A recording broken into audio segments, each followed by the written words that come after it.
Hey, what's up, everybody? It's Dean Rogers. Welcome back to the Dean Rogers Show. Today, we got another special guest, Chris Prefontaine. What's up, Chris? Hey, buddy. How are you? I'm good, man. I'm excited to dive in today. I'd say this is like a part two, meeting with the wicked smart family here. Perfect. And I'm excited because you guys bring a ton of value. You guys are super experienced. Kind of all started with you. So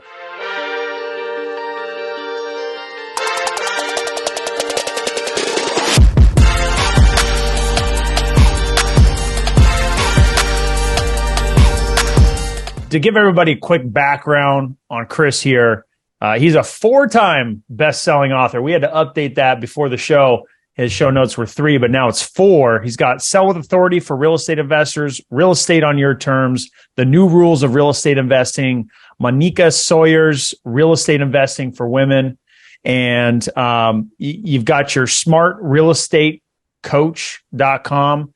Where you guys are coaching students across the nation, doing deals. I'm sure we'll dive into that a little bit. You have a family business. You guys are doing 2 to 5 properties per month, doing your own deals, and then you also do 10 to 15 deals a month with students that you're working on active deals. So again, people can find you at Smart Real Estate Coach. There's also a free giveaway if you catch this. We'll mention it again at the end before we close. wickedsmartbooks.com/Dean. If you guys want to get a copy of a free book, you don't even have to pay for the shipping or anything. If you want to get real estate on your terms and deal structure overtime, which Chris told me is basically like going super deep into the weeds, how you structure these deals. I'm the kind of nerd that likes that level of detail. So I got perked up when you said that and excited. So today we're going to really dive in to some juicy nuggets for you guys. I mean, we're going to rip back the onion. We're going to talk about how do you talk to sellers? How do you even get in the door to talk about creative deals? Because this is the creative deals have been around forever, but it kind of got neglected and kind of like not talked about. Everybody's talking about it now. It's really important to be able to structure deals and get creative. So, Chris, man, I'm excited to have you on the show. Let's give a brief background about you, how you got into it, and then let's just dive into the good stuff here. Yeah, I'll save the audience going to sleep because this is my 32nd year. So I'll just give you some quick highlights. I started in 91, building homes, literally on terms way back then, didn't use banks even then, didn't know it. I was in my 20s and naive. Then I built a brokerage, was never a realtor, sold it to Coldwell Banker in 2000, and then worked on my own investments from 2000 until the crash. Coached a bunch of people during that too, mostly realtors back then, believe it or not, whereas now I'm just doing investments. After the crash is why we exist today, though, Dean. That's why I want to fast forward to that, because I got annihilated financially, mentally, and every other way you can imagine. It took me 4 years to dig out from that mess in my head. And so by 2012, we sort of defined what are we going to operate with, what kind of guidelines, and that's how we exist today. So we don't touch banks, don't sign personally ever on a loan, only exception maybe your own house. And we don't put up gobs of cash. We don't put on some deals, but very little on other deals. And you and I will dive into that. So we're doing that amongst ourselves, like you alluded to, and then all over the country with students, because I think there's an enormous gap when people go to a seminar, take a course, to actually getting a deal done. You know, life happens and it's real and they got nuances. So we're in the trenches with them doing that. It's a big difference. Yeah, that's huge. And that's right. I think a lot of people will hear this type of information and then they'll kind of just find ways to not take action on it. You know, that's the biggest gap between the person who is successful and not. It's just taking that action. You might have the information right in front of you, but that's why hiring a coach, having a mentor to really hold you accountable, push you forward is critical for getting those results. So let's fast forward. So you realize that, hey, for me to find success, you had to pivot, you had to adjust, and you really found and dove into creative finance. What I think is going to be so helpful for so many people listening to this, where there's going to be notes taken, people are going to want to dive in and find out more information, is let's set the stage with kind of a typical scenario.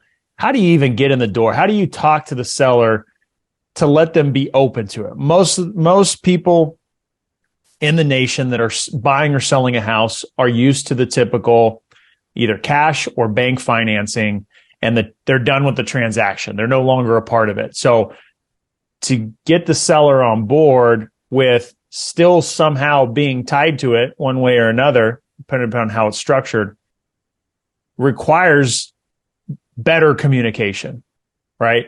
And a better command for how that gets structured and put together so that you can speak with confidence and get them on board. So let's get into that good stuff. What does that look like? How do we talk to them? What are the objections we face? How do we overcome that? Okay, so I'll hit a few things and we can peel back. You let me know if you want to go deeper. So here, the base is sort of what you said. You said something about scripts or talking better or getting better at that. Coming out of the gate, if you're in the real estate world and all your listeners are, and they're coming out of the gate not confident from lack of skill sets, the seller senses that. So let's just start with that. Because we have hours upon hours of where people can listen to live calls, like live calls. Some of them are great, some of them suck, but you get to know what it sounds like and you increase your confidence. Because you come across timid, they sense it and they start asking you questions about credibility and how many deals you've done. All that goes away when you're confident and go right at it. So that's number one. Number two, script-wise, here's what I want to know when I talk to a seller. This is not about rapport, it's about credibility. And here's why there's a difference. Once I'm scripted, so let's assume you have the skill set, you've gone through scripts, you're comfortable talking. Okay. All I really want to know when I call a seller, I don't care where I got the lead, for sale by owner, free and clear house, expired, doesn't matter. I want to know, what were your plans if you had sold already? Like, where are you going? How soon do you need to do that? And here's the key. What's the plan if it doesn't happen? Because it's great for them to say, I want cash. Yeah, everybody does. I kid them and say, everybody wants cash, full price tomorrow. I get it. But reality is, and then we get into a little bit of fair. One of them is right now, there's about 17%. If you talk to top mortgage brokers, 17% of buyers qualifying out of all their apps they get. And I've been using that number for years. It's getting worse. I used to say 20% qualify. So once you educate the seller, then I really, really think, Dean, it's a matter of some patience, unless they're in dire straits financially, but most of the people aren't. Patience meaning this. You talk to someone, I talked to someone yesterday for a student. Let me use a live deal. And the gentleman's super nice. Him and his wife, we had him very close to, they don't need their cash now. That's key. It's a second home. They'll take it over time as long as they get their price. Okay, so all the things lined up motivation-wise. I don't need my cash now. I'm open. Then he got a little squirrely and said, well, maybe I'll just try it first on the open market. So when I said you'll be patient, what I said to this guy was yesterday, I said, hey, listen, he expected me to push him as an investor. I said, go ahead and try it for 30 days. It sounds like it's the best thing for you, even though I'd love a deal with you. I said, after 30 days, the market's going to scream loudly. You're either going to have it sold, or you're going to have a ton of activity, or you're going to be calling me back for plan B. He said, that's fair. It's almost like I was looking out for his needs and not caring about mine. They sense that too. So where are you going? If it had sold, or if it does, how soon you want to be there or need to be there if it's a job reload or something? And then what if it doesn't happen? That's the key question. Well, then you know when to follow up with them. So that's just opening the door. The key question prior to that is, hey, I noticed your house on for $350,000. If I got you to your price, I haven't even seen your home yet, but if I got you to your price, are you open to doing that on owner financing or lease purchase? In other words, do you need your money right away or not? If I'm talking to you and you got to move your family to another house, like you have to do that, you need your equity, there's not a conversation at all. If you say, I'll just keep lowering it till it goes. So I could keep going, but I don't know if that's where you're going with an opening script. That's an idea anyway. Yeah. So you said a couple things here. I want to go back to the first thing you mentioned, and I couldn't agree more.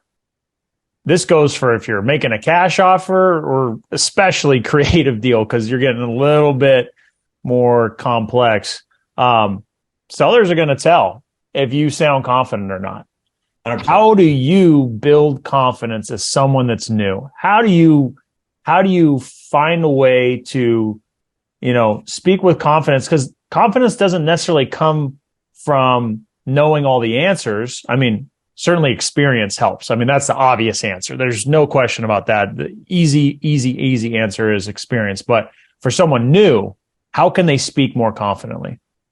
A couple of things come to mind and what I've seen. One is certainly studying scripts. Like you play football, correct? Yep. I did my homework. Okay. you would never think about going on the field without studying everything. Well, it's the same movie stars. We got to study.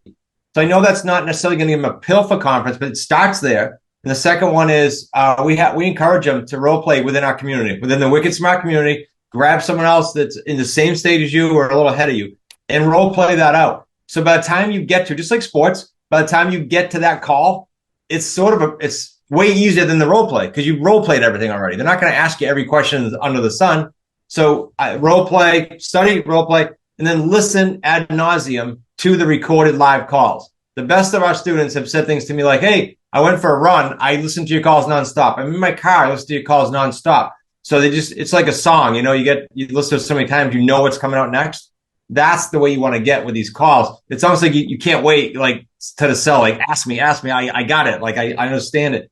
That increases the confidence. And then last is having some people on your shoulder. So we do this with our students, and some communities do, some don't. But I want them to feel like if they're on a call with a seller and they get to the point where they're getting a little squirrely and they don't feel comfortable, they can stop and say, hey, you know what? I got enough information. I'm going to have one of my associates give you a call. And then one of the coaches or I call. That increases the confidence dramatically. Then I record the call for them, and that's how they learn.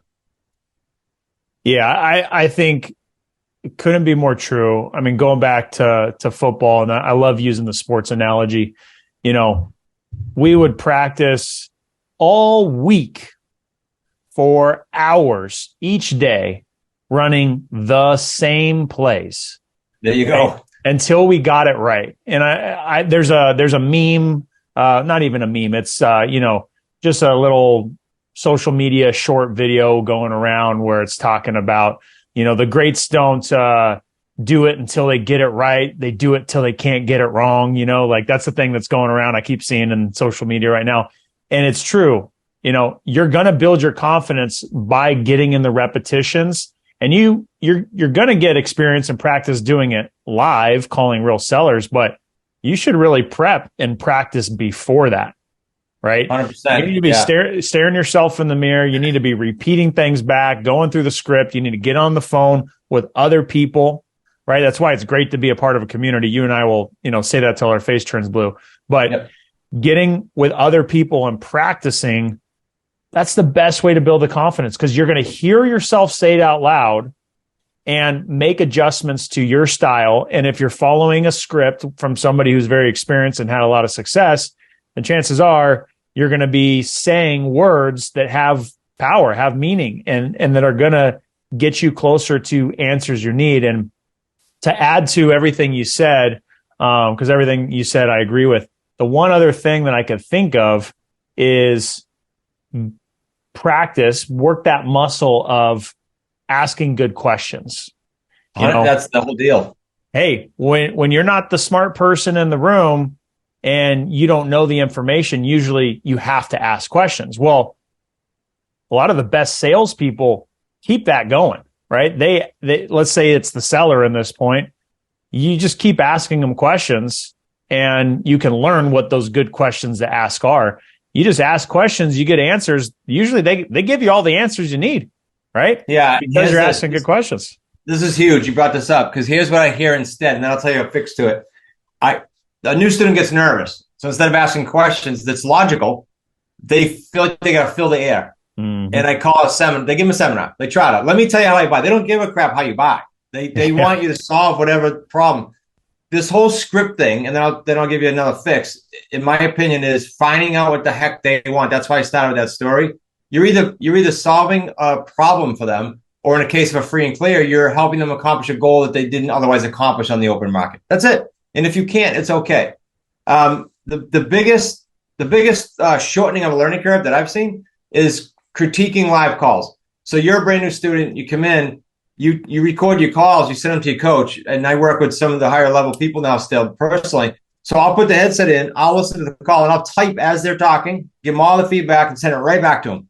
They make the tweaks. They do another call, and they send me that one. I can literally hear the changes, right? So that's a way to cut your learning curve down dramatically. Yeah.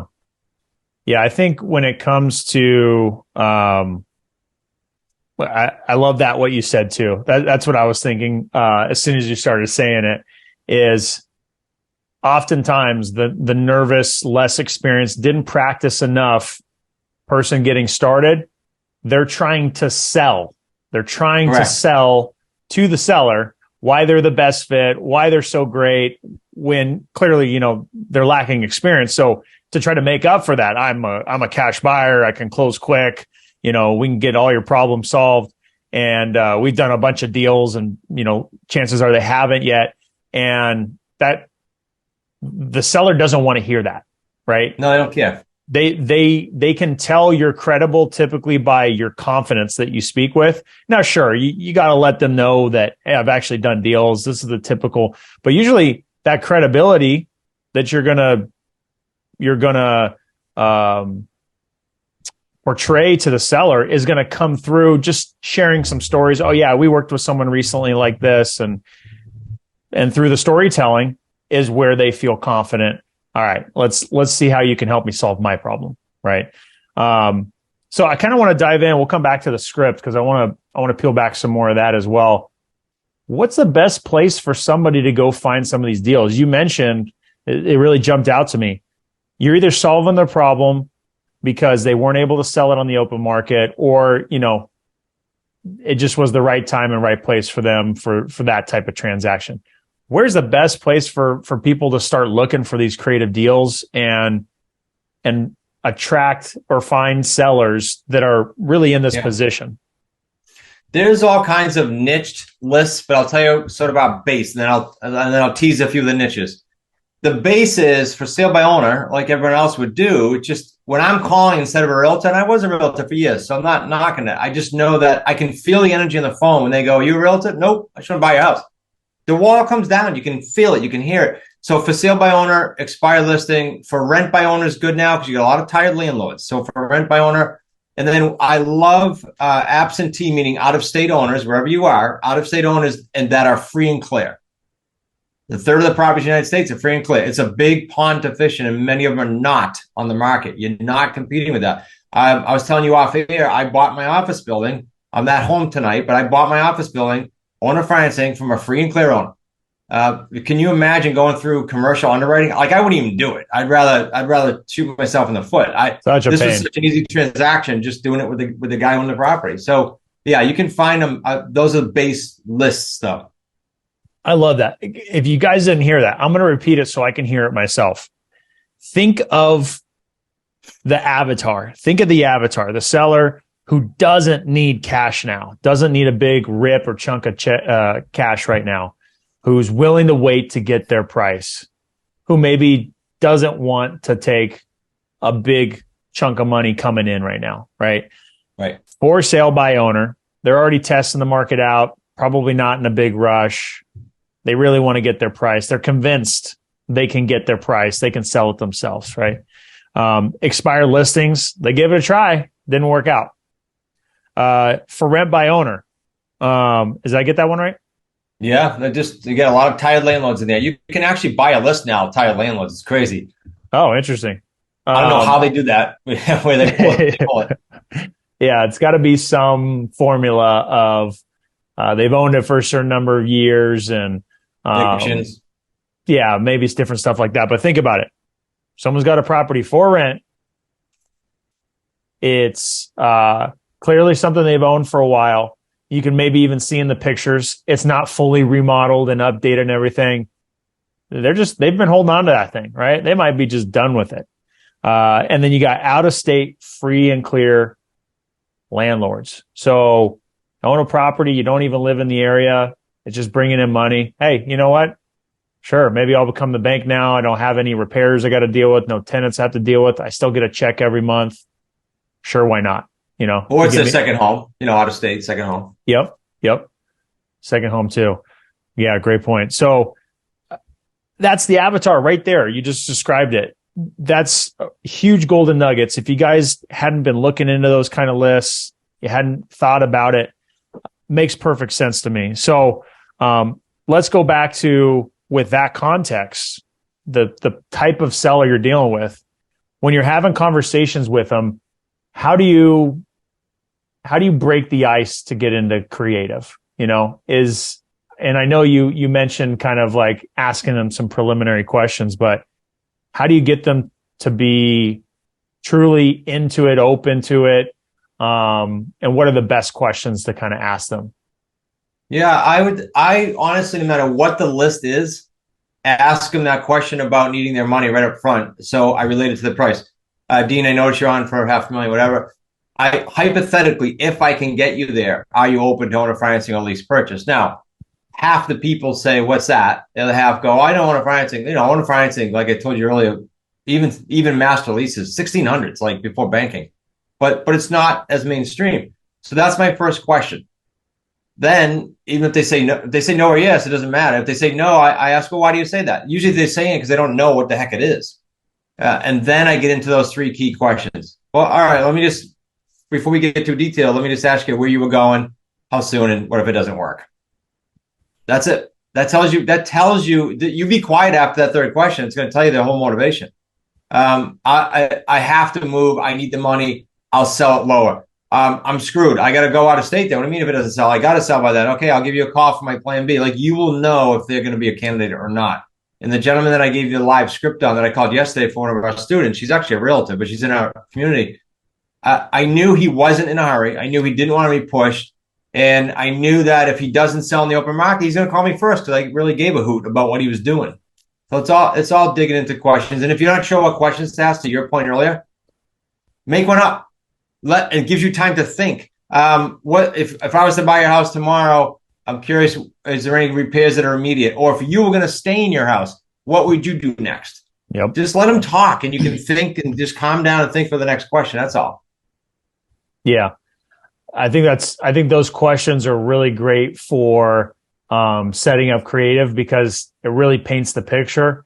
When I go through my script, most of the deals we're doing are your typical cash purchases, right? I don't know nearly as many creative, excuse me, even though I've done some, but you need to understand what their motivation is. You need to understand condition of the property, who's living there, right? What the situation is there. Their timing is really important.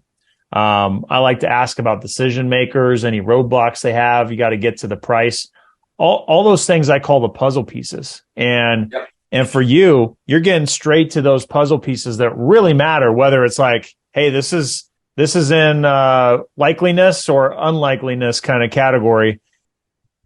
Now, if they say no, do you feel like with creative financing, you're having to convince and get them on board and interested in it? Or is it almost a layup deal if it's the right fit? How do you feel about that? Like, is there a lot of convincing, or is it just like, oh, when it's the right person, it's super easy. When it's not the right person, it's not even worth it. We move on. Yeah. What's that look like? Good way of putting it, because it's not convincing. It's not. It's no different. This will be a good analogy. It's no different than an accountant, an attorney, a dentist, a doctor. They're doing what? They're not selling you. They're solving something. That's all this is. So you got to listen. You got to ask questions, like you said. If they say no out of the gate, of course, the scripts, there's a bunch of scripts, but if they say no out of the gate, and they want cash, as I said earlier, I chuckle and say, I understand 99% of the homes I buy, not that I speak with, that I buy, the seller wanted all cash and full price. I get that. But, and then that we drop that fair seed nicely. The buyers are drying up, the banks are getting tougher. So what is your plan B if it doesn't sell?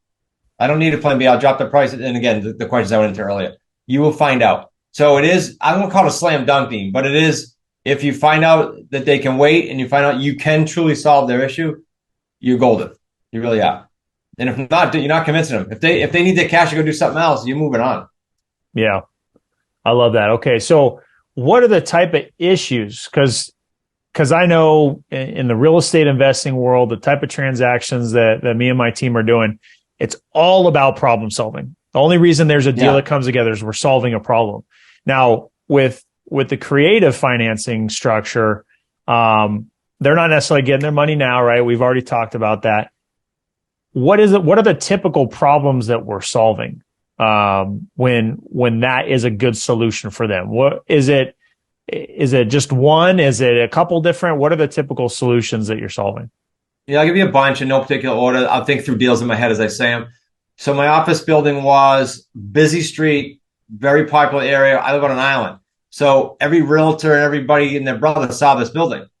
But he did not, they kept coming in with offers. And he did not want a cash offer for estate planning and tax reasons. Wow. He wanted an owner financing deal, and they just didn't get it. Like the local realtors didn't get it. Wow. So I came in and offered him what he wanted. He wanted an owner financing deal, right? Who would have thought? That was him. That was simple because he was advertising for it, but simple, but nobody did it with him. We had a realtor on the water, $1 million home, Boston, Massachusetts realtor, couldn't sell her own home. Why? After we dug into it, realized, again, we're solving something. Her mom lived there. She was ill. She wanted to rid herself of the property responsibility and liability and everything else as she was cleaning up the estate, but wanted to stay there a little while. Well, in an oceanfront home, people didn't want to do that. They wanted to pay $1 million and get in. So we let her stay there. And we bought her homeowner financing. And 4 years later, we did, I don't know, it was over $250,000. But as you know, from having Zach on the show, we create 3 paydays every deal. So It was super lucrative. We just solved for what she needed. Now, those are simple because those are owner financing free and clear. Other times in this market where interest rates were low, we're grabbing properties from the other side of the coin where people aren't well off and they're stressed financially, and they have a second home. COVID hit, they just couldn't keep it up, and they need relief. So we're buying that home with low interest rates in place. Divorce, all the life things that do happen over time, right? They do happen over time, no matter where you are. Neat thing about real estate is over time things change, and that's why it's important to be patient. So divorce, death, relo. Military areas are fantastic. We do a lot of deals with VA people because they got to move and they've got these houses sitting everywhere. In my area, that's the case. Virginia, we got students there. Any life event, literally any life event, or tax planning or estate planning.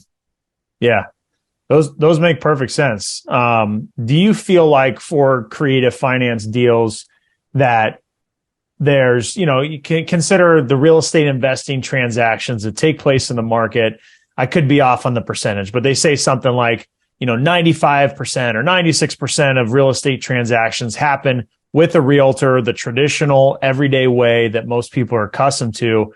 And the remaining 5 or so percent, again, I could be off, but whatever, 5% is real estate investing transactions happening off market. Now, majority of those are probably going to be more of your type of cash purchase type of deals. Is it is it difficult to find deals? Is it just a numbers game and you got to do more numbers? What's your perspective on that in terms of being able to find these opportunities? Yeah, a few ideas. Good question. This is a deep one. I'll do a few things. One is, those stats are tough. Like I've tried to Google how many transactions are done outside of a bank. Really, like I've looked everywhere. Here's some things that I got, generalities. Back in the early 90s, when I started, about literally 2 or 3% of the deals were done outside of banks. So creative in some shape, form, or fashion. I don't know the exact number, Dean, but I know it's climbing in the teens somewhere. That's a lot. So That's just a metric. Another cool stat is right now, Wall Street Journal did this. So this is not my idea. This is Wall Street Journal report in August. That the fractured closings that get to the closing table conventionally and then die, fractured closings, it was like 20% and climbing in August. It's only going to get worse because of the banks. That's cool for creative financing is why I'm adding that to your question. Yeah. Because that just screams, help me. Like someone guide me. These banks are driving me nuts, that type of thing. For the third time in 50 years, that's it. In 50 years, we have an affordability problem. And the 50-year interest rate is like 7.7 or whatever it is. I'm close. We're not even there yet. And there's already a big affordability problem. What's going to happen if they climb higher? I don't know if they're going to, but what happens? So again, now you just displace all kinds of buyers who need creative financing. So it's not just sellers. It's buyers and sellers. So all these stats add up to me, probably why you're saying, yeah, a lot of people are talking about it now. Zach may have said this on his show. We have big companies like wholesalers, flippers coming to us going, hey, all our students, they're like stuck because some of their deals are drying up. Can you guys show us how to do creative? That's cool. That hasn't happened in my 32 years, that kind of demand, and it's happening right now. That's interesting. And I think the real estate industry as a whole, and really I guess you could even just take this even more macro and say the world itself, look at the the financial markets and crypto and all that kind of stuff, like people are going against the traditional way, right? More and more. So I think that's why we're seeing a rise in creative finance, conversations about it, education about it, transactions happening, because people are just more willing and able to do things outside of the norm. So I love that. That's great. Now, and think about it, Dean. Think about the average. I went for financing on a 17% LTV loan, 17, to get something done with a project personally, because I don't do it usually. And my wife said, what do normal people do? Meaning, you know what you're doing, Chris, and you were frustrated with the bank. It's hard now. The banks are not easy. So why deal with them? I know it's a general comment, but I just don't have any patience for them. Yeah. They're like dinosaurs, you know, they're moving slow. They're going extinct. Yeah. Difficult to work with. Yeah. So yeah, I totally get it.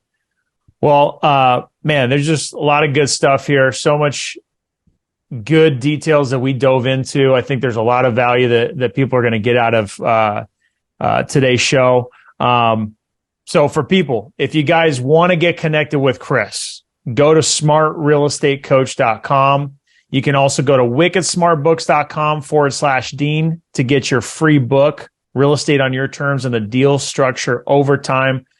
Chris, thank you so much for your time on the show. Any last words you want to give the audience?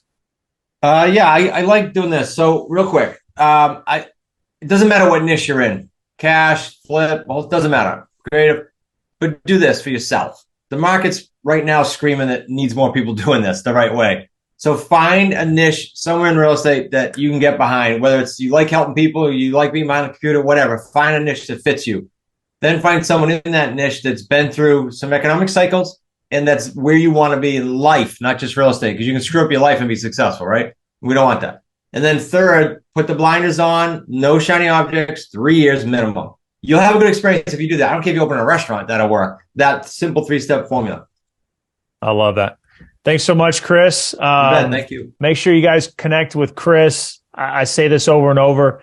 If you guys are focused on networking and connecting with other people, it's going to help you grow so much faster. So thanks so much for your time, Chris. And until next time, peace.